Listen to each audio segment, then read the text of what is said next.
Doctor Baba Saheb Ambedkar संपूर्ण वाङ्मय। खंड 1। भारत में जाति प्रथा एवं जाति प्रथा उन्मूलन। भाग 1। भारत में जाति प्रथा। मैं निसंकोच कह सकता हूं कि हम में से बहुत लोगों ने स्थानीय, राष्ट्रीय या अंतर्राष्ट्रीय संग्रहालय देखे होंगे जो सभ्यता का समग्र रूप प्रस्तुत करते हैं। इस बात पर कुछ लोगों को ही विश्वास आएगा कि संसार में मानव संस्थाओं का प्रदर्शन भी होता है। मानवता चित्रण विचित्र विचार है। कुछ को यह बात एक अजीब गोरख धंधा लग सकती है, किंतु नृजाति विज्ञान का विद्यार्थी होने के नाते आप इस अनुसंधान पर कठोर रुख नहीं अपनाएंगे और कम से कम आपको यह आश्चर्यजनक नहीं लगना चाहिए। मेरा मानना है कि आप सबने कुछ ऐतिहासिक स्थल देखे होंगे, जैसे पोम्पियाई के खंडहर, और बड़ी उत्कंठा से गाइडों की धारा प्रवाह जबान में इन खंडहरों का इतिहास सुना होगा। मेरे विचार में नृजाति विज्ञान का विद्यार्थी भी एक मायने में गाइड ही है। वह अपने प्रकृति रूप की तरह शायद अधिक गांभीर्य और स्वज्ञानार्जन की आकांक्षा के साथ सामाजिक संस्थाओं को यथासंभव निष्पक्षता से देखता है और उनकी उत्पत्ति तथा कार्यप्रणाली का पता लगाता है। इस गोष्ठी का विचारणीय विषय है आदिकालीन बनाम आधुनिक समाज। इसमें भाग लेने वाले मेरे सहयोगियों ने इसी आधार पर आधुनिक या प्रागैतिहासिक संस्थाओं के सार्थक उदाहरण दिए हैं जिनमें उनका अध्ययन है। अब मेरी बारी है। मेरे आलेख का विषय है भारत में जाति प्रथा, संरचना, उत्पत्ति और विकास। आप जानते हैं कि यह विषय कितना जटिल है, जिसके संबंध में मुझे अपने विचार व्यक्त करने हैं। मुझसे ज्यादा योग्य विद्वानों ने जाति के रहस्यों को खोलने का प्रयास किया है, किंतु यह बड़े खेद की बात है कि अभी तक इस विषय पर चर्चा नहीं हुई है और लोगों को इसके बारे में अल्प जानकारी है। मैं जाति जैसी संस्था की जटिलताओं के प्रति सजग हूं और मैं इतना निराशावादी नहीं हूं कि यह कह सकूं कि यह पहेली अगम अज्ञेय है, क्योंकि मेरा विश्वास है कि इसे जाना जा सकता है।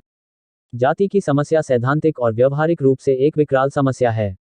यह समस्या जितना व्यवहारिक रूप से उलझी है, उतना ही इसका सैद्धांतिक पक्ष इंद्रजाल है। यह ऐसी व्यवस्था है जिसके फलितार्थ गहन हैं। होने को तो यह एक स्थानीय समस्या है, लेकिन इसके परिणाम बड़े विकराल हैं। जब तक भारत में जाति प्रथा विद्यमान है, तब तक हिंदुओं में अंतर्जातीय विवाह और बाह्य लोगों से शायद ही समागम हो सके, और यदि हिंदू पृथ्वी के अन्य क्षेत्रों में भी जाते हैं तो भारतीय जातपात की समस्या विश्व की समस्या हो जाएगी। सैद्धांतिक रूप से अनेक महान विद्वानों ने जिन्होंने श्रम की चाह की खातिर इसके उद्भव तक पहुंचने का प्रयास स्वीकारा था, उनको निराश होना पड़ा। ऐसी स्थिति में मैं इस समस्या का उसकी समग्रता की दृष्टि से समाधान नहीं कर सकता। मुझे आशंका है कि समय, स्थान और कुशाग्रता मुझे असफल कर देगी यदि मैंने इस समस्या को वर्गीकृत न करके अपनी सीमाओं से अधिक स्पष्ट करने का प्रयत्न किया। जिन पक्षों को मैं निरूपित करना चाहता हूं, वे हैं जाति प्रथा की संरचना, उत्पत्ति और इसका विकास। मैं इन्हीं सूत्रों तक अपने आप को सीमित रखूंगा, केवल आवश्यकता पड़ने पर स्पष्टीकरण देते हुए ही विषयांतर करूंगा। विषय का प्रतिपादन करते हुए मैं निवेदन करूंगा कि प्रसिद्ध नृजाति विज्ञानियों के अनुसार भारतीय समाज में आर्यों, द्रविड़ों, मंगोलियों और शिकों का सम्मिश्रण है। ये जातियां देश देश से शताब्दियों पूर्व भारत पहुंची और अपने मूल देश की सांस्कृतिक विरासत के साथ यहां बस गईं। तब इनकी स्थिति कबायली थी। अपने पूर्ववर्तियों को धकेलकर इस देश के अंग बन गए। इनके परस्पर सतत संपर्क और संबंधों के कारण एक समन्वित संस्कृति का सूत्रपात हुआ। परंतु भारतीय समाज के विषय में यह बात कहना असंगत है कि वह विभिन्न जातियों का संकलन है। पूरे भारत में भ्रमण करने पर दिदिगंत में यह साक्ष्य मिलेगा कि इस देश के लोगों में शारीरिक गठन और रंगरूप की दृष्टि से कितना अंतर है। संकलन से सजातीयता उत्पन्न नहीं होती है। यदि रक्तभेद की दृष्टि से देखा जाए तो भारतीय समाज विजातीय है। हाँ, यह संकलन सांस्कृतिक रूप से अत्यंत गुंथा हुआ है। इसी आधार पर मेरा कहना है कि इस प्रायद्वीप को छोड़कर संसार का कोई देश ऐसा नहीं है जिसमें इतनी सांस्कृतिक समरसता हो। हम केवल भौगोलिक दृष्टि से ही सुगठित नहीं हैं, बल्कि हमारी सुनिश्चित सांस्कृतिक एकता भी अविच्छिन्न और अटूट है, जो पूरे देश में चारों दिशाओं में व्याप्त सांस्कृतिक एकरूपता के कारण जाति प्रथा इतनी विकराल समस्या बन गई है कि उसकी व्याख्या करना कठिन कार्य है। यदि हमारा समाज केवल विजातीय या सम्मिश्रण भी होता तब भी कोई बात थी, किंतु यहाँ तो सजातीय समाज में भी जाति प्रथा घुसी हुई है। हमें इसकी उत्पत्ति की व्याख्या के साथ साथ इसके संक्रमण की भी व्याख्या करनी होगी। आगे विश्लेषण करने से पूर्व हमें जातितंत्र की प्रकृति पर भी विचार करना होगा। मैं नृजाति विज्ञान के कुछ विद्वानों की परिभाषाएं प्रस्तुत करना चाहता हूं। जाति के संबंध में फ्रांसीसी विद्वान श्री सेनार का सिद्धांत है: तीव्र वंशानुगत आधार पर घनिष्ठ सहयोग, विशिष्ट पारंपरिक और स्वतंत्र संगठनों से युक्त, जिसमें एक मुखिया और पंचायत हो, उसकी समय समय पर बैठकें होती हों, कुछ उत्सवों पर मेले हों, एक सा व्यवसाय हो जिसका विशिष्ट संबंध रोटी बेटी व्यवहार से और समारोह अपमिश्रण से हो, और इसके सदस्य उसके अधिकार क्षेत्र से विनियमित होते हों, जिसका प्रभाव लचीला हो, पर जो संबद्ध समुदाय पर प्रतिबंध और दंड लागू करने में सक्षम हो, और सबसे बढ़कर समूह से अपरिवर्तनीय। नेसिफील्ड जाति की परिभाषा इस प्रकार करते हैं: समुदाय का एक वर्ग जो दूसरे वर्ग से संबंधों का बहिष्कार करता हो और अपने संप्रदाय को छोड़कर दूसरे के साथ शादी व्यवहार तथा खानपान से परहेज करता हो। सर एच रिजले के अनुसार जाति का अर्थ है परिवारों का या परिवार समूहों का संगठन जिसका साझा नाम हो, जो किसी खास पेशे से संबद्ध हो, जो एक से पौराणिक पूर्वजों पितरों के वंशज होने का दावा करता हो, एक जैसा व्यवसाय अपनाने पर बल देता हो और सजातीय समुदाय का हामी हो। डॉक्टर केतक ने जाति की परिभाषा इस प्रकार की है, दो लक्षणों वाला एक सामाजिक समूह, उसकी सदस्यता उन लोगों तक सीमित होती है जो जन्म से सदस्य होते हैं और जिनमें इस प्रकार जन्म लेने वाले लोग शामिल होते हैं। कठोर सामाजिक कानून द्वारा सदस्य अपनी जाति से बाहर विवाह करने के लिए वर्जित किए जाते हैं। हमारे लिए इन परिभाषाओं की समीक्षा अत्यावश्यक है। यह स्पष्ट है कि अलग अलग देखने पर तीन विद्वानों की परिभाषाओं में बहुत कुछ बातें हैं या बहुत कम तत्व हैं। अकेले देखने में कोई भी परिभाषा पूर्ण नहीं और मूल भाव किसी में भी नहीं है। उन सब ने एक भूल की है कि उन्होंने जाति को एक स्वतंत्र तत्व माना है, उसे समग्र तंत्र के एक अंग के रूप में नहीं लिया है। फिर भी सारी परिभाषाएं एक दूसरे की पूरक हैं, जो तथ्य एक विद्वान ने छोड़ दिया है उसे दूसरे ने दर्शाया है। मैं केवल उन सूत्रों पर विचार रखूंगा और उनका मूल्यांकन करूंगा जो उपर्युक्त परिभाषाओं के अनुसार सभी जातियों में समान रूप से पाए जाते हैं, जो जाति की खासियत मानी जाती है। हम सेनार से शुरू करते हैं। वह अपमिश्रण की बात करते हैं और यह बताते हैं कि यह जाति की प्रकृति है। इसे देखते हुए यह निर्विवाद कहा जा सकता है कि यह किसी जाति से संबंधित नहीं है। यह आमतौर पर पूजा समारोहों से संबद्ध बात है और शुद्धता के सामान्य सिद्धांत का पोषक तत्व है। परिणामस्वरूप इसका संबंध जाति से नहीं है और इसकी कार्यप्रणाली को ध्वस्त किए बिना इसको प्रतिरोध किया जा सकता है। अपमिश्रण का सिद्धांत जाति से जोड़ दिया गया है क्योंकि जो जाति सर्वोच्च कही जाती है वह पुरोहित वर्ग है। हम जानते ही हैं कि पुरोहित और पवित्रता का पुराना संबंध है। सार यही है कि अपमिश्रण का सिद्धांत तभी लागू होता है जब किसी जाति का धार्मिक स्वभाव हो।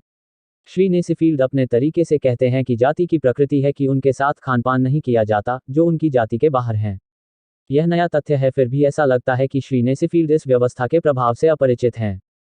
चूंकि जाति अपने में ही सीमित एक संस्था है, अतः वह सामाजिक अंतरंगता के विरुद्ध है जिसमें खानपान आदि पर भी पाबंदी है।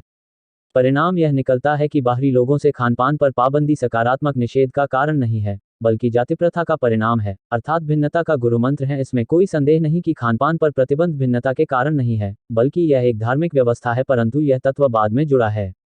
सर एच रिजले ने विशेष ध्यान देने योग्य कोई नई बात नहीं कही है। अब हम डॉक्टर केतक की परिभाषा का विश्लेषण करते हैं। उन्होंने इस विषय को और विशद रूप दिया है। केवल यही बात नहीं है कि वह भारत के निवासी हैं, बल्कि उन्होंने विवेचनात्मक और पैनी दृष्टि से निष्पक्ष राय दी है जो जाति प्रथा के बारे में उनके अध्ययन के कारण हुआ है।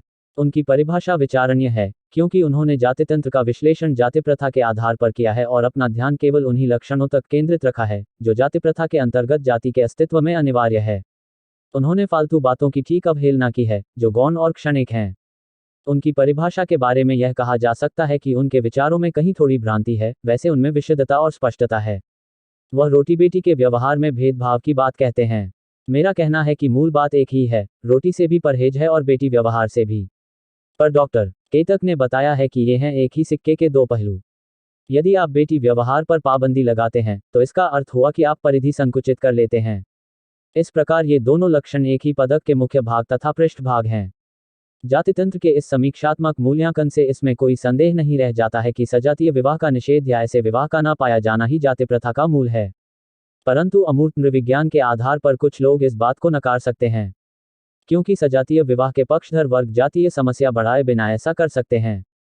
सामान्यतः यह संभव है क्योंकि यह एक मूर्त सत्य है कि सजातीय विवाह समर्थक समाज सांस्कृतिक रूप से भिन्न रहकर अलग बस्तियों में बस सकता है जहां एक दूसरे से कोई मतलब न हो।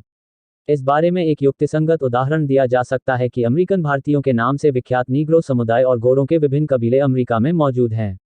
परंतु हमें इस संबंध में भ्रांति नहीं रहनी चाहिए कि भारत में स्थिति भिन्न है। जैसा कि पहले कहा जा चुका है, भारत में सजातीय प्रथा है। भारत के विभिन्न प्रजातियां कुछ खास क्षेत्रों में निवास करती हैं और उनका आपस में मेलजोल है तथा उनमें सांस्कृतिक एकता है जो सजातीय समाज का एकमात्र मापदंड है। ऐसी सजातीयता को आधार मानने से जाति प्रथा एक नई समस्या का रूप धारण करती है जो केवल सजातीय विवाह समर्थक समाज या कबीलों से अलग स्थिति है। भारत में जाति प्रथा का अर्थ है समाज को कृत्रिम हिस्सों में विभाजित करना जो रीति रिवाजों और शादी व्यवहार की भिन्नताओं से बंधे हों। परिणाम स्पष्ट है कि सजातीय विवाह एकमात्र लक्षण है जो जाति प्रथा की विशेषता है और यदि हम यह जताने में सफल हो जाएं कि सजातीय विवाह ही क्यों होते हैं तो हम व्यवहारिक रूप से यह साबित कर सकते हैं कि जातियों की उत्पत्ति कैसे हुई और इनका तानाबाना क्या है। अब आप भली भांति समझ सकते हैं कि मैं सजातीय विवाह को जाति प्रथा की जड़ क्यों मानता हूँ। मैं आपको पशोपेश में डालना नहीं चाहता, मैं इस पर प्रकाश डालता हूँ। यहाँ यह बताना असंगत न होगा कि आज दुनिया का कोई अन्य सभ्य देश ऐसा नहीं है जो आदिम मान्यताओं से लिपटा हो। इस देश का धर्म आदिम है और इसके आदिम संकेत इस आधुनिक काल में भी पूरे जोर शोर से इस पर हावी हैं। इस सिलसिले में मैं बहिर्गोत्र विवाह का उल्लेख करना चाहता हूँ। आदिम युग में बहिर्गोत्र विवाहों का प्रचलन सर्वविदित है। युग परिवर्तन के साथ साथ तो इस शब्द की सार्थकता ही जाती रही और रक्त के घनिष्ठतम रिश्ते को छोड़कर इस संबंध में विवाहों पर कोई प्रतिबंध ही नहीं रहा। लेकिन भारत में आज भी बहिर्गोत्र विवाह प्रथा ही प्रचलित है। भारतीय समाज में आज भी कबीला प्रथा मौजूद है, हालांकि कबीले नहीं रहे। विवाह पद्धति इसका प्रमाण है, जो बहिर्गोत्र प्रथा पर आधारित है। यहाँ सपिंड विवाहों पर ही प्रतिबंध नहीं है, बल्कि सगोत्र विवाह भी अपवित्र माने जाते हैं। इसलिए आपको सबसे महत्वपूर्ण बात यह याद रखनी है कि सजातीय प्रथा भारत के लिए विदेशी प्रथा है। भारत में विभिन्न गोत्र हैं और ये बहिर्गोत्र विवाह से संबंधित हैं। ऐसे ही अन्य वर्ग भी हैं जो टोटम अर्थात देवों को मानते हैं। यह कहना कोई अतिशयोक्ति नहीं होगी कि भारत में बहिर्गोत्र विवाह एक विधान है और इसका उल्लंघन संभव नहीं, यहाँ तक कि जाति भीतर विवाह प्रथा के बावजूद गोत्र बाहर विवाह पद्धति का कठोरता से पालन किया जाता है। गोत्र बाहर विवाह करने की प्रथा का उल्लंघन करने पर जाति बाहर विवाह करने वालों की तुलना में कठोर दंड का विधान है। आप देख सकते हैं कि बहिर्गोत्र विवाह का नियम बना दिया जाए तो जाति प्रथा का आधार ही मिट जाए, क्योंकि बहिर्गोत्र का अर्थ परस्पर विलय है, परंतु हमारे यहाँ जाति प्रथा है। परिणाम यही निकलता है कि जहाँ तक भारत का संबंध है, यहाँ बहिर्गोत्र विवाह विधान से अंततः जाति अर्थात सजातीय विवाह विधान भी जुड़ा है। बहरहाल, मूल रूप से बहिर्गोत्री समाज में सजातीय विवाह विधान का पालन सरलता से संभव है, जो जाति प्रथा का मूल है और एक गंभीर समस्या है। इसी विधान के माध्यम से बहिर्गोत्र विवाहों के रहते सजातीय विवाह होता है। इसी पर विचार करके हमें अपनी समस्या का समाधान मिल सकता है। इस प्रकार सजातीय विवाह प्रथा की बहिर्गोत्रीय विवाहों पर जकड़ ही जाति प्रथा का कारक है। लेकिन बात इतनी सरल नहीं। हम मान लेते हैं कि एक ऐसा समुदाय है जो एक जाति बनाना चाहता है और विचार करता है कि सजातीय विवाह प्रथा के प्रचलन के लिए कौन सा माध्यम अपनाए। यदि कोई समुदाय सजातीय विवाह पद्धति को दरकिनार करके अंतर्जातीय विवाह निषेध का उल्लंघन करता है और अपने समुदाय के बाहर विवाह रचा लेता है, तो वह व्यर्थ है। विशेष रूप से इस परिप्रेक्ष्य में कि सजातीय विवाह प्रथा के पहले सभी विवाह बहिर्गोत्र होते थे। फिर भी सभी वर्गों में यह प्रकृति है कि वे सम्मिश्रण के पक्षधर हैं और वे एक सजातीय वर्ग में संगठित हो जाते हैं। यदि इस प्रकृति का प्रतिकार किया जाए तो यह आवश्यक है कि जिन वर्गों के बीच विवाह संबंध नहीं है, उन्हें भी प्रतिबंधित वर्ग में सम्मिलित किया जाए। इसके लिए आवश्यक है परिधि का बढ़ाया जाना। इसके बावजूद बाहरी समुदाय में शादी व्यवहार को रोक देने से आंतरिक समस्याएं उत्पन्न होती हैं, जिनका समाधान सरल नहीं है। मोटे तौर पर सभी वर्गों में स्त्री पुरुष संख्या समान होती है और समान वय के स्त्री पुरुष में बराबरी भी होती है, किंतु समाज उन्हें बराबर नहीं मानता। साथ ही जो समुदाय जाति संरचना करता है, उसमें स्त्री पुरुष समानता परम लक्ष्य होता है। इसके बिना सजातीय विवाह प्रथा सफल नहीं हो सकती। इसी तथ्य को इस प्रकार भी कहा जा सकता है कि यदि सजातीय विवाह प्रथा को बनाए रखना है, तो आंतरिक दृष्टि से दाम्पत्य अधिकारों का विधान रखना होगा, अन्यथा समाज के लोग दायरे से बाहर हो जाएंगे। यदि आंतरिक दृष्टि से दाम्पत्य अधिकार दिए जाते हैं तो जाति संरचना की सफलता के लिए स्त्री पुरुष संख्या समान रखनी आवश्यक होगी। दोनों के बीच भारी संख्या विषमता होने से सजातीय विवाह प्रथा चरमरा उठेगी। जातियों की समस्या के समाधान के लिए विवाह योग्य स्त्री पुरुष संख्या की असमानता को रोकना होगा। प्रकृति इसमें सहायक तभी हो सकती है जब पति के साथ पत्नी या पत्नी के साथ पति की मृत्यु हो जाए। इससे ही यह संतुलन बना रह सकता है। ऐसा असंभव है। वास्तव में पति के मरने पर पत्नी बच जाती है और पत्नी के मरने पर पति बचा रह जाता है। इस प्रकार इन बच रहे स्त्री पुरुषों की व्यवस्था करनी होगी, अन्यथा ऐसा हो सकता है कि कोई बचा हुआ पुरुष या स्त्री जाति के बाहर विवाह करके जाति व्यवस्था के जाल को छिन्न भिन्न कर दे। यदि उन्हें स्वतंत्र रहने दिया गया और उन्हें नवयुगल बनाने का कोई नियम नहीं बनता है तो इस प्रकार के अतिरिक्त स्त्री पुरुष बचे रहेंगे। ऐसे यह बहुत संभव है कि वे सीमाएं लंघ जाएं तथा बाहर विवाह रचा लें और जाति में विजातीय लोगों को भर लें। अब हम यह देखें कि जिस वर्ग की हमने ऊपर कल्पना की है, वह इन बचे हुए स्त्री पुरुष का क्या करेगा। पहले हम विधवा स्त्रियों को लेते हैं। उनका दो तरह से इंतजाम किया जा सकता है जिससे कि सजातीय विवाह प्रथा बनी रहे। पहला, उसे उसके मृत पति के साथ जला दिया जाए और उससे मुक्ति पाली जाए। स्त्री पुरुष अंतर को घटाने के लिए यह एक अव्यावहारिक तरीका है। कुछ मामलों में यह संभव है, कुछ में नहीं। नतीजा यह निकला कि प्रत्येक स्त्री को ठिकाने नहीं लगाया जा सकता। वैसे यह एक आसान तरीका है, लेकिन बहुत कटु स्थिति है। इसी तरह विधवाएं यदि ठिकाने नहीं लगाई जा सकें और वे जाति में ही बनी रहें, तो दोहरा खतरा पैदा हो जाता है। वह जात बाहर विवाह कर लेगी और सजातिवाद को तिलांजलि दे देगी या मुकाबलेबाजी में अपनी जाति की उन स्त्रियों का हक मार लेगी जो विवाह योग्य हैं। इस तरह यह खतरा है। यदि वह उसके पति के साथ जलाई न जा सके तो उसका कुछ इंतजाम करना होगा। दूसरा निराकरण है कि उन्हें हमेशा के लिए विधवा रहने दिया जाए। जहां तक वांछित परिणाम का संबंध है, उसे जला देना सदा विधवा बनाए रखने से बेहतर है। जला देने से तीनों आशंकाएं जिनका विधवा को सामना करना पड़ता है नष्ट हो जाती हैं। मरने से वह कोई समस्या नहीं रहेगी और वह न जाति के बाहर और न ही जाति में पुनर्विवाह करेगी। परंतु उसे विधवा रूप में जीवित रहने देना जलाने से अच्छा और व्यवहारिक भी है। जहां यह अपेक्षाकृत मानवीय प्रथा है, इससे पुनर्विवाह की आशंका भी टलती है, परंतु इससे उस वर्ग की नैतिकता स्थापित नहीं रह सकती। इसमें कोई संदेह नहीं कि अनिवार्य वैधव्य में स्त्री बच जाती है, परंतु पूरे जीवन उसे किसी की वैध पत्नी बनने के अधिकार से वंचित कर दिया जाता है। इससे अनैतिकता के लिए रास्ते खुलते हैं, लेकिन यह कोई दुस्साध्य कार्य नहीं है। उसे इस हालत में लाया जा सकता है कि उसमें आकर्षण लेशमात्र भी न बचे। जाति संरचना करने वाले समुदाय में बचे पुरुषों विधरों की समस्या अधिक महत्वपूर्ण है। यह विधवाओं की अपेक्षा अधिक विकराल है। इतिहास के आरंभ से ही पुरुष का स्त्री की अपेक्षा अधिक महत्व रहा है। इसका प्रभुत्व हर समाज में रहा है। इसकी प्रतिष्ठा अधिक रही है। पुरुष की परंपरागत श्रेष्ठता के कारण उसकी इच्छाओं का सदा सम्मान किया जाता रहा है। दूसरी ओर नारी सदा धार्मिक, आर्थिक और सामाजिक असमानताओं का शिकार होती रही है। इस हालत में विधवाओं के साथ वैसा ही बर्ताव नहीं किया गया है जैसा बचे हुए पुरुषों विधुर के साथ किया गया है।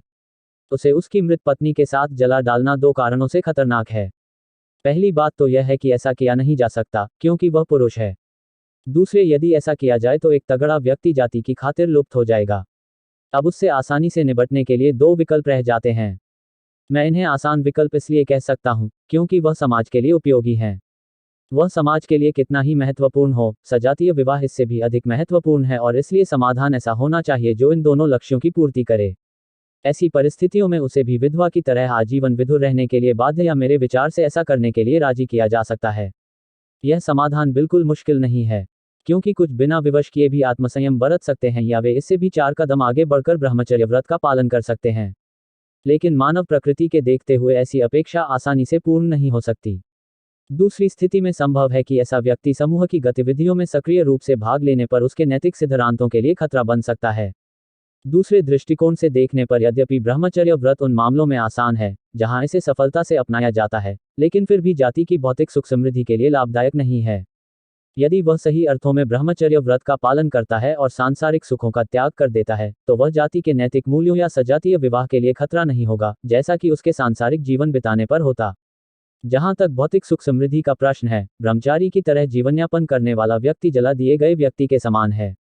प्रभावी सौहार्दपूर्ण जीवन सुनिश्चित करने के लिए जाति के सदस्यों की निर्धारित संख्या होनी चाहिए।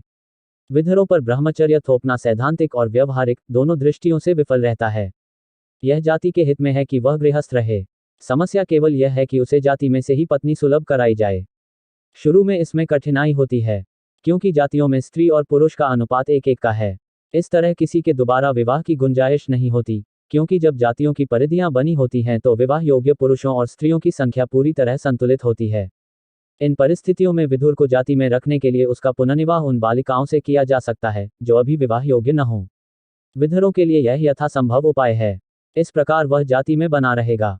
इस प्रकार उनके जाति से बाहर निकलने और उनकी संख्या में कमी को रोका जा सकेगा और सजातीय विवाह वाले समाज में नैतिकता भी बनी रहेगी।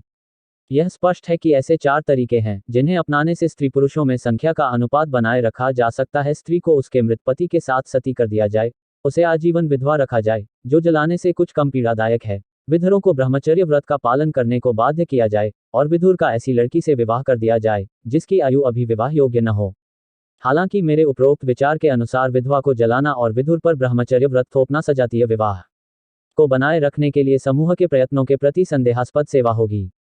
लेकिन जब साधनों को शक्ति के रूप में स्वतंत्र किया जाता है अथवा उन्हें गतिमान कर दिया जाता है तो वे लक्ष्य बनते हैं।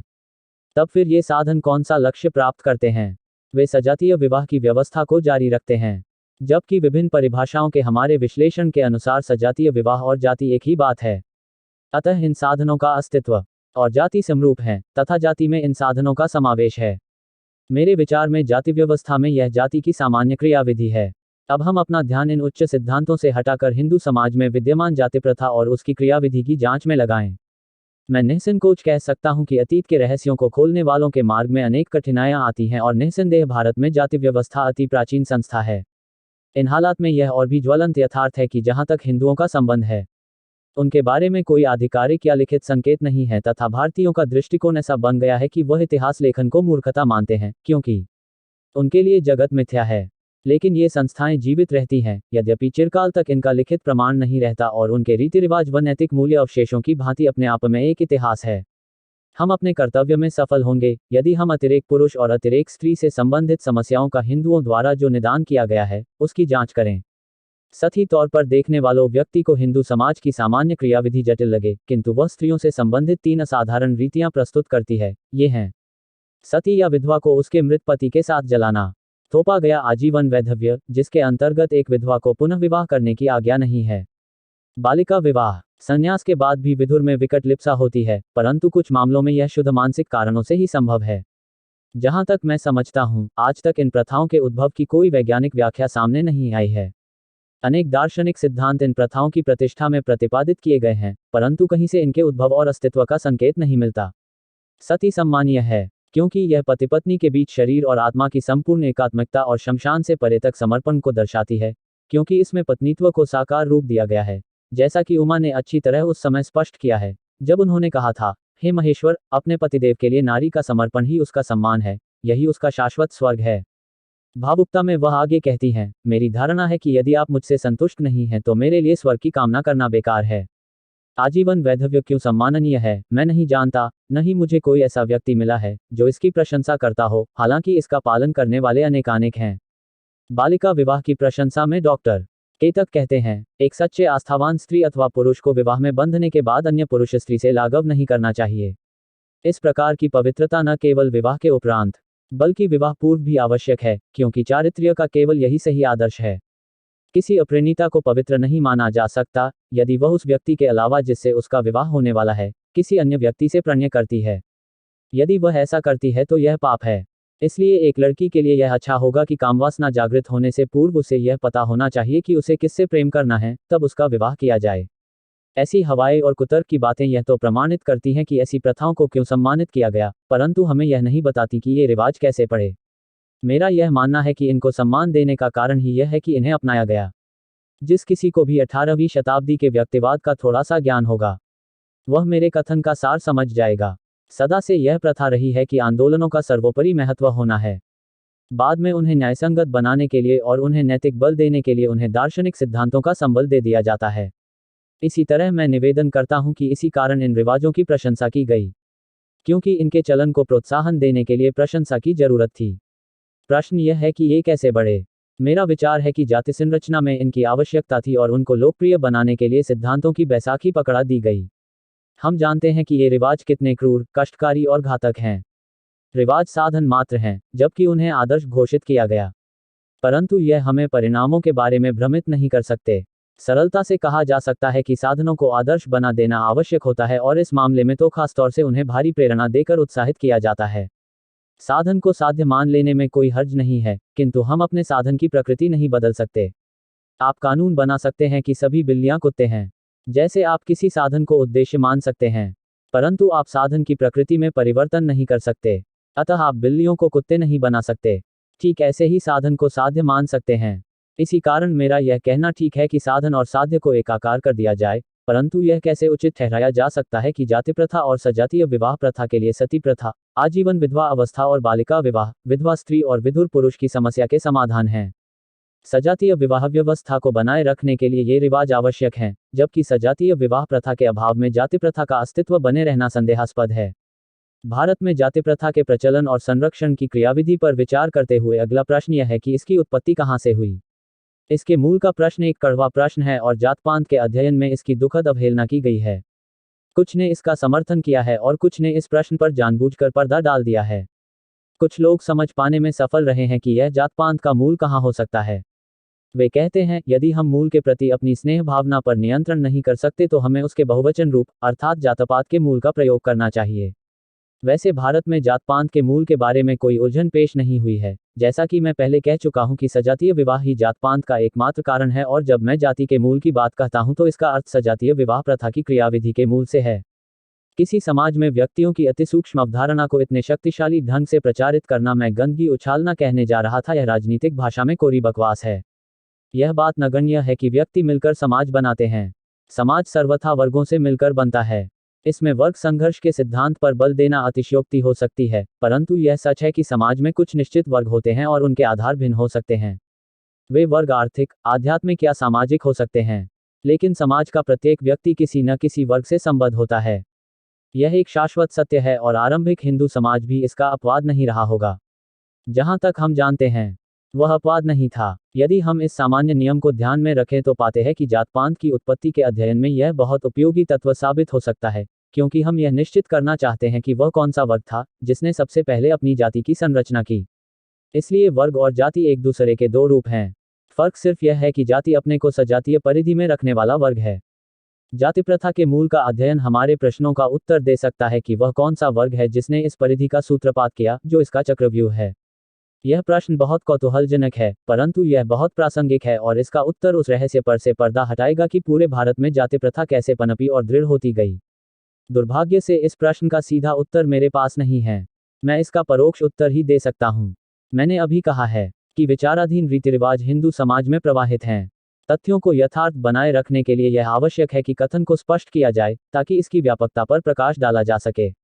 यह प्रथा अपनी पूरी दृढ़ता के साथ केवल एक जाति अर्थात ब्राह्मणों में प्रचलित है, जो हिंदू समाज की संरचना में सर्वोच्च स्थान पर है, और गैर ब्राह्मण जातियों ने इसका केवल अनुसरण किया, जहां इसके पालन में न तो उतनी दृढ़ता है और न संपूर्णता। यह महत्वपूर्ण तथ्य हमारे सम्मुख महत्वपूर्ण जानकारी प्रस्तुत कर सकता है। यदि गैर ब्राह्मण जातियां इस प्रथा का अनुसरण करती हैं, जैसा कि आसानी से देखा जा सकता है, तो यह प्रमाणित करने की कोई आवश्यकता नहीं रह जाती कि कौन सा वर्ग जाति व्यवस्था का जन्मदाता है। ब्राह्मणों ने क्या अपने लिए एक परिधि बनाई और जाति की संरचना कर ली, यह एक अलग प्रश्न है जिस पर किसी अन्य अवसर पर विचार किया जाएगा। परंतु इस रीतिनीति पर कड़ाई से पालन और इस पुरोहित वर्ग द्वारा प्राचीन काल से इस प्रथा का कड़ाई से अमल, यह प्रमाणित करता है कि वही वर्ग इस अप्राकृतिक संस्था का जन्मदाता था। उसने अप्राकृतिक साधनों से इसकी नींव डाली और इसे जिंदा रखा। अब मैं अपने लेखन के तीसरे भाग पर आता हूं, जिसका संबंध पूरे भारत में जात पात के उद्भव और विस्तार से है। जिस प्रश्न का मुझे उत्तर देना है वह यह कि देश के अन्य गैर ब्राह्मण समुदायों में यह प्रथा कैसे फैली। इसके उत्तर में मेरा विचार है कि पूरे भारत में जाति प्रथा के प्रचलन से ज्यादा पीड़ादायक इसके उद्भव का प्रश्न है। जैसा कि मैं समझता हूं, इसका मुख्य कारण यह है कि इसका विस्तार और सूत्रपात दो अलग अलग बातें नहीं हैं। विद्वान इस बात पर सहमत हैं कि जाति प्रथा या तो भोलभाले समाज पर कानून गढ़ने वालों ने नैतिकता का मुलम्मा चढ़ाकर थोप दी, या फिर सामाजिक विकास की भक्त भारतीय जनता में किसी नियम के अधीन पनपती रही। पहले मैं भारत के विधि निर्माता के बारे में बताना चाहूंगा। हर देश में उसके विधि निर्माता होते हैं जो अवतार कहलाते हैं, ताकि आपातकाल में पापी समाज को सही दिशा दी जा सके। यही विधि निर्माता कानून और नैतिकता की प्रतिस्थापना करते हैं। भारत के विधि निर्माता के रूप में यदि मनु का कोई अस्तित्व रहा है तो वह एक ढीठ व्यक्ति रहा होगा। यदि यह बात सत्य है कि उसने स्मृति अथवा विधि की रचना की, तो मैं कहता हूं कि वह एक दुस्साहसी व्यक्ति था, और जिस मानवता ने उसके विधान को शिरोधार्य किया वह वर्तमान काल की मानवता से भिन्न थी। यह अकल्पनीय है कि जाति विधान की संरचना की गई। यह कहना कोई अतिशयोक्ति न होगी कि मनु ने ऐसा कोई विधान नहीं बनाया कि एक वर्ण को इतना रसातल में पहुंचा दिया कि उसे पशुवत बना दिया और उसको प्रताड़ित करने के लिए एक शिखर वर्ण गढ़ दिया। यदि वह क्रूर न होता जिसने सारी प्रजा को दास बना डाला, तो ऐसी कल्पना भी नहीं की जा सकती कि वह अपना आधिपत्य जमाने के लिए इतने अन्यायपूर्ण विधान की संरचना करता जो उसकी व्यवस्था में साफ झलकता है। मैं मनु के विषय में कठोर लगता हूं, परंतु यह निश्चित है कि मुझ में इतनी शक्ति नहीं कि मैं उसका भूत उतार सकूं। वह एक शैतान की तरह जिंदा है, किंतु मैं नहीं समझता कि वह सदा जिंदा रह सकेगा। एक बात मैं आप लोगों को बताना चाहता हूं कि मनु ने जाति के विधान का निर्माण नहीं किया और न वह ऐसा कर सकता था। जाति प्रथा मनु से पूर्व विद्यमान थी। वह तो उसका पोषक था, इसलिए उसने उसे एक दर्शन का रूप दिया, परंतु निश्चित रूप से हिंदू समाज का वर्तमान रूप जारी नहीं रह सकता। प्रचलित जाति प्रथा ही उसने संहिता का रूप दिया और जाति धर्म का प्रचार किया। जाति प्रथा का विस्तार और उसकी दृढ़ता इतनी विराट है कि यह एक व्यक्ति या वर्ग की धूर्तता और बलबूते का काम नहीं हो सकता। तर्क में यह सिद्धांत है कि ब्राह्मणों ने जाति संरचना की। मैंने मनु के विषय में जो कहा है, मैं इससे अधिक और नहीं कहना चाहता, सिवाय यह कहने के कि वैचारिक दृष्टि से यह गलत और इरादतन दुर्भावनापूर्ण है। ब्राह्मण और कई बातों के लिए दोषी हो सकते हैं, और मैं निसंकोच कह सकता हूं कि वे हैं भी, परंतु गैर ब्राह्मण अन्य जनसमुदायों पर जाति प्रथा थोपना उनके बूते के बाहर की बात थी। अपने इस तरह के दर्शन द्वारा हो सकता है उन्होंने अपने ही तरीके से इस प्रक्रिया को पनपने में सहायता की हो, परंतु अपनी क्षमता से वे अपनी योजना कार्यान्वित नहीं करा सकते थे। चाहे कोई कितना भी गौरवशाली हो, चाहे कोई कितना ही कठोर क्यों ना हो, अपने ढंग से समाज को चलाने में वह प्रशंसित तो हो सकता है, किंतु यह सिलसिला ज्यादा दिन नहीं चलता। मेरी आलोचना की तीव्रता अनावश्यक लग सकती है, पर मैं आपको विश्वास दिलाता हूं कि यह असत्य नहीं है। पुरातनपंथी हिंदुओं के मन में यह दृढ़ धारणा है कि हिंदू समाज किसी तरह जाति प्रथा की प्रणाली में ढल गया और यह संस्था शास्त्रों ने बनाई है। यह विश्वास केवल विद्यमान ही नहीं है, बल्कि उसे इस आधार पर न्यायसंगत भी ठहराया जाता है। यह स्थिति सुखद हो सकती है, क्योंकि यह शास्त्रों से जन्मी है और शास्त्र गलत नहीं हो सकते। मैंने इस प्रकृति की विसंगतियों की ओर इस आधार पर ही ध्यान नहीं दिलाया है कि वैज्ञानिकता के नाम पर धार्मिक सामान्यताएं थोप दी गई, न ही मैं उन सुधारकों का पक्षधर हूं जो इसके विरुद्ध है। यह प्रथा उपदेशों से बड़ी है और न ही उपदेश इसे उखाड़ सकते हैं। मैं इस प्रकृति की निस्सारता बताना चाहता हूं, जिसने धार्मिक प्रतिबंधों को वैज्ञानिक कहकर ओढ़ रखा है। इस तरह व्यक्ति पूजा का सिद्धांत भारत में जाति प्रथा के प्रचलन के निराकरण में बहुत लाभदायक साबित नहीं होता। पश्चिमी विद्वानों ने संभवतः व्यक्ति पूजा को विशेष महत्व नहीं दिया, लेकिन उन्होंने दूसरी व्याख्याओं को आधार बना लिया। उनके अनुसार भारत में जिन मान्यताओं ने जाति प्रथा को जन्म दिया, वे हैं व्यवसाय, विभिन्न कबायली संगठनों का प्रचालन, नई धारणाओं का जन्म, संकर जातियां और आव्रजन। प्रश्न यह उठता है कि क्या वे मान्यताएं अन्य समाजों में मौजूद नहीं हैं और क्या भारत में ही उनका विशिष्ट रूप विद्यमान है? यदि वे भारत की विशेषताएं नहीं हैं और पूरे विश्व में एक समान हैं, तो उन्होंने भूमंडल के किसी अन्य भाग में जातियां क्यों नहीं गढ़ ली? क्या इसका कारण यह है कि वे देश वेदों की इस भूमि की अपेक्षा अधिक पवित्र हैं या विद्वान गलती पर हैं? मैं सोचता हूं कि बात की बात सही है। अनेक लेखकों ने किसी न किसी मान्यता के आधार पर अपनी अपनी विचारधारा के समर्थन में उच्च सैद्धांतिक मूल्यों के दावे किए हैं। कोई विवशता प्रकट करते हुए कहता है कि गहराई से देखने पर प्रकट होता है कि ये सिद्धांत उदाहरणों के सिवाय कुछ भी नहीं है। मैथ्यू आर्नोल्ड का कहना है कि इसमें महानता का कुछ सार न होते हुए भी महान नाम जुड़े हुए हैं। सर डैनियल इबर्टसन, नेसेफील्ड, सेनार और सर एच रिजले के सिद्धांत यही हैं। मोटे तौर पर इनकी आलोचना में यह कहा जा सकता है कि यह एक लीक पीटने का प्रयत्न है। नेसेफील्ड उदाहरण प्रस्तुत करते हैं, सिर्फ कार्य, केवल कार्य ही वह आधार था जिस पर भारत की जातियों की पूर्ण प्रथा का निर्माण हुआ। लेकिन उन्हें यह बताना होगा कि वह इस कथन से हमारी जानकारी में कोई इजाफा नहीं करते, जिसका सार यही है कि भारत में जातियों का आधार व्यवसाय मात्र है और यह स्वयं में एक लचर दलील है। हमें नेसेफील्ड महोदय से इस सवाल का जवाब चाहिए कि यह कैसे हुआ कि विभिन्न व्यवसायी वर्ग विभिन्न जातियां बन गए। मैं अन्य नृजाति विज्ञानियों के सिद्धांतों पर विचार करने के लिए सहर्ष प्रसन्न होता, यदि यह सही न होता कि नेसेफील्ड का सिद्धांत एक अजीब सिद्धांत है। मैं इन सिद्धांतों की आलोचना जारी रखते हुए इस विषय पर अपनी बात रखना चाहूंगा कि जिन सिद्धांतों ने जाति प्रथा को विभाजनकारी नियमों के पालन की एक स्वाभाविक प्रवृत्ति बताया है, जैसा कि हर्बर्ट स्पेंसर ने अपने विकास के सिद्धांत में व्याख्या की है और इसे स्वाभाविक बताया है तथा इसे जैविक संरचना भेद कहकर लचर पुरातन पंथी शब्द जाल की धारणाओं को पुष्ट किया है या सुजन्य विज्ञान के आदि प्रयत्नों का समर्थन किया है, जिससे उसकी सनक का आभास विदित होता है कि जाति प्रथा अवश्यंभावी है या विधिसम्मत है, यह जानकर निरीह वर्गों पर सजग होकर इन नियमों को आरोपित किया गया है।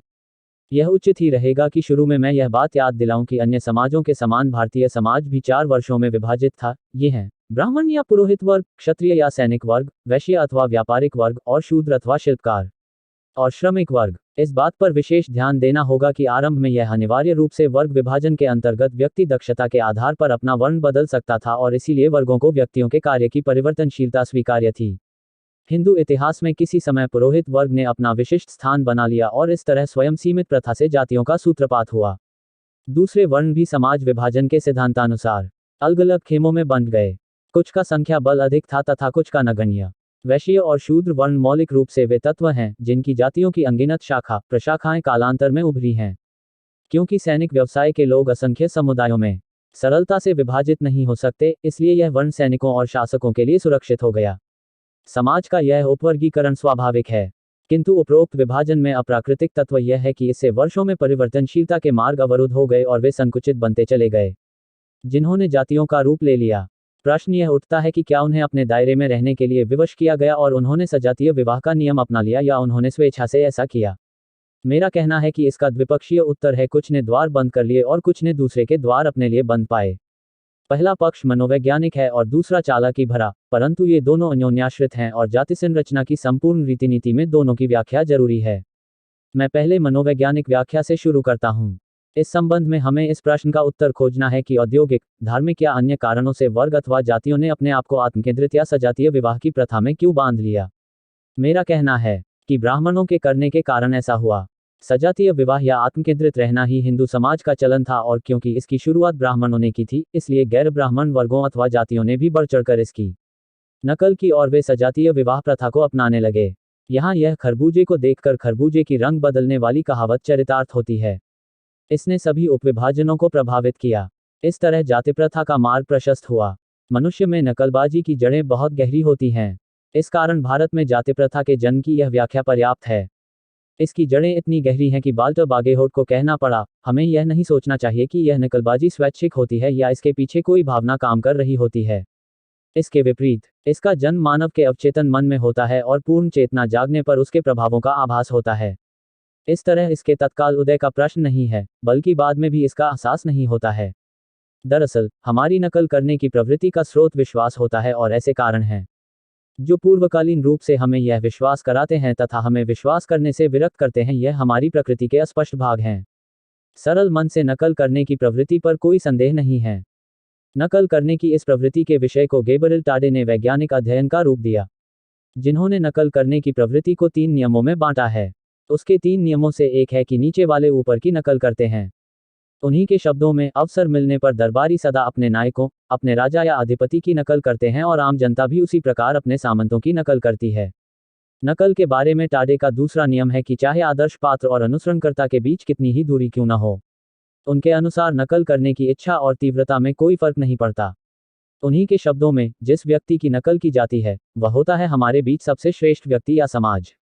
दरअसल, जिन्हें हम श्रेष्ठ मानते हैं उनसे हमारा अंतर कितना ही हो, यदि हम उनसे सीधे संपर्क में आते हैं तो उनका संसर्ग अत्यंत प्रभावोत्पादक होता है। अंतर का अर्थ समाज विज्ञान के आधार पर लिया गया है। यदि हमारा उनसे प्रतिदिन बार बार संसर्ग होता है और उनके जैसे रंगंग अपनाने का अवसर मिलता है, तो वह व्यक्ति चाहे हमसे कितने की ऊंचे स्तर का क्यों न हो, कितना ही अपरिचित हो, फिर भी हम स्वयं को उसके निकट मानते हैं। सबसे कम दूरी पर निकटतम व्यक्ति के अनुसरण का नियम प्रकट करता है कि ऊंची हैसियत वाले व्यक्ति निरंतर सहज प्रभाव छोड़ते हैं। हालांकि प्रमाणों की आवश्यकता नहीं है, परंतु अपने विचारों को पुष्ट करने के लिए मैं यह बताना चाहता हूं कि कुछ जातियों की संरचना नकल से हुई।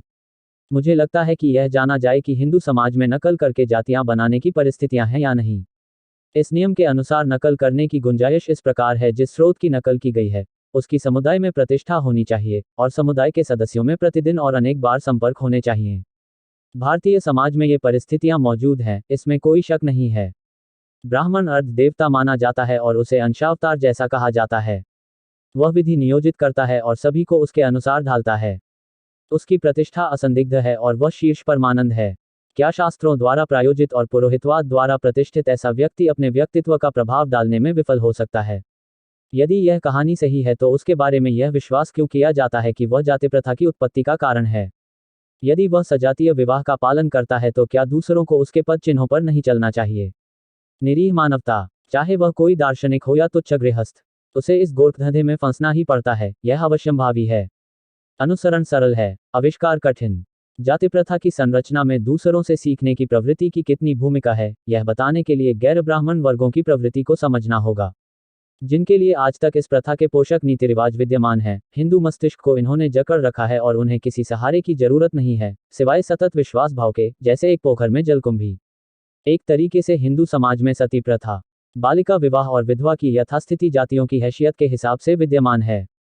परंतु इन प्रथाओं का चलन विभिन्न जातियों में असमान है, जिससे उन जातियों का भेद परिलक्षित होता है। मैं भेद शब्द का प्रयोग टाडियन अर्थ में कर रहा हूँ। जो जातियां ब्राह्मणों के निकट हैं, वे इन तीनों प्रथाओं की नकल का कड़ाई से पालन करती हैं। दूसरे जो इनसे कुछ कम निकट हैं, उनमें केवल वैधव्य और बालिका विवाह प्रचलित हैं। अन्य जो कुछ और दूरी पर हैं, उनमें केवल बालिका विवाह प्रमुख है, तथा सबसे अधिक दूरी वाले लोग जाति प्रथा के सिद्धांत का अनुसरण करते हैं। मैं निस्संदेह कह सकता हूं कि यह अधूरी नकल इसी प्रकार है जैसे टाड ने दूरी बताई है। आंशिक रूप से यह प्रथाओं का पार्श्विक लक्षण है। यह स्थिति टाडे के नियम का पूर्ण उदाहरण है, और इसमें कोई संदेह नहीं रह जाता कि भारत में जाति प्रथा निम्न वर्ग द्वारा उच्च वर्ग की नकल का प्रतिफल है। इस स्थान पर मैं अपने ही पूर्वोक्त कथन की पुनरावृत्ति करना चाहूंगा, जो आपके सम्मुख अनायास और बिना समर्थन के उपस्थित हुआ होगा। मैंने कहा था कि इन विचाराधीन 3 प्रथाओं के बल पर ब्राह्मणे ने जाति प्रथा की नींव डाली। उस विचार के पीछे मेरा तर्क यही था कि इन प्रथाओं को अन्य वर्गों ने वहीं से सीखा है।